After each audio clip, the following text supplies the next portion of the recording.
অনেকেই প্রবাসী প্রিয়জনের কাছে খাবার পাঠাতে চান কিন্তু সঠিক নিয়ম না জানার ফলে খাবার নষ্ট হয়ে যায়। আমি যেভাবে প্রবাসে রান্না করা খাবার পাঠিয়ে থাকি, আলহামদুলিল্লাহ খাবার নষ্ট হয় না।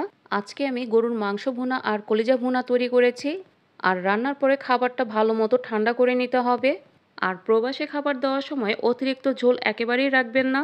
যে কোনো মাংস রান্নার সময় এইভাবে ভুনা করে রান্না করবেন, এতে করে খাবারটাও ভালো থাকবে এবং খাবার নষ্ট হয়ে যাওয়ার চান্স থাকে না। আমি পরিষ্কার একটি বক্সের মধ্যে রান্না করা ঠান্ডা মাংসটাকে ভালো মতো নিয়েছি। আর মাংসটা বক্সে দেওয়ার সময় একেবারে ভরে দিবেন না, কিছুটা খালি রাখবেন। ভিডিওতে দেখে নিশ্চয়ই বুঝতে পারছেন।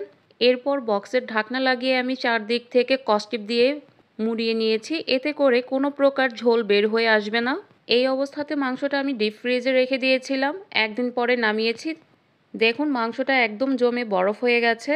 আপনি যখন প্রবাসে খাবারটা পাঠাবেন ঠিক সেই সময় খাবারটা ডিপ ফ্রিজ থেকে নামিয়ে নেবেন।